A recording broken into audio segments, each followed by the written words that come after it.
Okay, so first of all, congratulations. This movie is in the running for an Oscar. How do you feel being involved in such a big project? It's pretty exciting. I got the script, and you read it, and you just think, oh my God, how are we going to do this? And then you calm down and you break it up into sections, and then when you finally get to the project and you meet the production designer, I already knew the producers. And then when Peter Berg came on, we've already done a lot of prep work so that he could make decisions on what direction he wants the film to go, and that becomes our goal. It's the director's vision, and we're there to make his vision come true. And so there was a lot to be done. When you first get the script and you talk with the director, how closely do you have to get with him in order to make both of your visions mesh together? I usually have it for a little while before the director gets there, and so I have a chance to think about it and give some ideas and see what I think should be done practically and what I think maybe should be done in post-production. And while I'm doing that, there's a post-production supervisor, a visual effects supervisor also with their own producer, doing the same thing I'm doing. And then hopefully we get to talk so we're on the same page, and then we sit down with the director. Hopefully we have that time so that we can give the most pointed questions and get the most out of him, because he's a busy man, and try to get direct questions so we can build to suit to what he wants. Yeah, having such a chaotic event to produce, how do you begin to battle it and figure all this stuff out? Lots and lots of meetings and lots of testing. So at least they have an idea, and maybe not testing the sequence, but testing the various elements that are going to happen on that day, so that the crew has some idea what's going to happen, the actors have some idea what's going to happen, and more importantly, the director knows what tools he has to work with on that given night or day, so that he can make it the most real and give the best experience to the actors so they have the most to react to, and they can get their best performance. How important is it to get good actors to give that performance in order for you to do your job as well? Yeah, it's like anything else. It's story first. Great story. Then you need a great director and great actors, and then what all the rest of us do is support that to make that better. So you can do a one-room play and it can be riveting, but if you're in an action movie like this, we try to bring all that action to the story to make the story better. What kind of challenges does a chaotic event like this bring to you? A lot, because of the location. The main set was, the lowest deck was 54 feet off the ground, surrounded by a giant 250 foot by 350 foot lake that we built that boats could drive in and out, and we could have fire on the water and have them really in close proximity to that kind of exposure. So safety was always first, from studio down. Peter Berg is a nut for safety, so am I, and if it's safe, you just don't do it.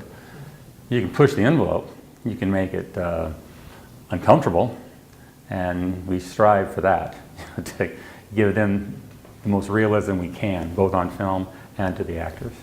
There's a lot of big effects in this. How do you keep going through the story and going bigger and bigger and bigger every single time? Well, we try. Sometimes it's just too hot. They go, turn it down, there's too much fire. Because you can't, the fire you see on the film, a film crew couldn't really be on that rig. So between the lighting effects and the fire that we could give them, especially close to them, because you don't see where it stops, you don't know how tall it is, you don't know that it's only 12 feet or 15 feet high, or flames close to them 4 feet high. Even a 4 foot high flame is difficult to stand next to. That's a lot of BTUs come off of it.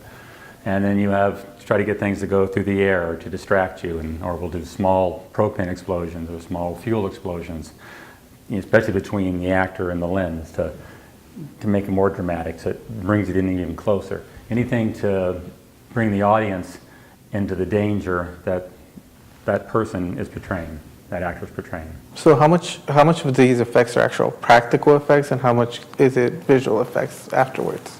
There's a lot of visual effects in this movie because of the scale. Whenever you get past the actors, where you can recognize an actor, you can recognize the people or the extras, that's all live action. All the stuff around them is live action. But even the live action gets augmented, like with extra embers or maybe another falling piece of burning debris or something. But when you go wide, this fire was like 500 feet high, and the rig was 200 feet by 200 feet, and the helipad 70 feet off the water.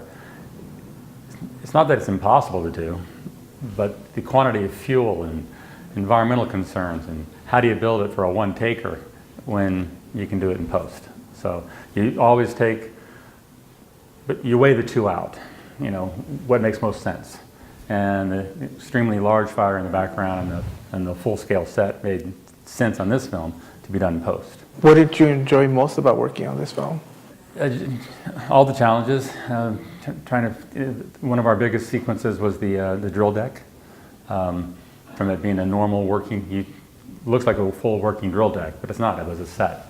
And it was a separate set from the big one that was in the water, because we needed to be able to get underneath it and make machinery work and make the blowout work and have it be safe for the actors to get out and work around the material and then be able to hose it all down and do multiple takes per night. We were doing it, the take like every 20 minutes, we'd blow off 7,000 or 8,000 gallons of mud and then have to clean it up and do take 2, take 3, take 4.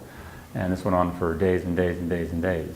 How challenging was it to make all these effects true and real, like, since it is a true story or based on a true story? Well, we just start off with when you first start the movie, you have a script and you look at the various challenges and you talk to all the various departments and you start off with, I think I'd like to go in this direction with the fire. So, should we use liquid propane? Should we use the vapor off the liquid propane? Should we use real liquid fuels?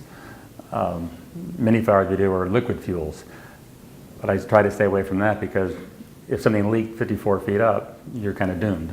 So I wanted to keep it to vapor. So I learned a lot about, I've been doing it all my life, but I still learn new tricks on this show of how to manipulate large volumes of vapor at lower pressure to get higher flames and more controllable. So it was tens of thousands of gallons of propane were used and thousands of feet of pipe and hose and just everything just on a large scale, a huge scale.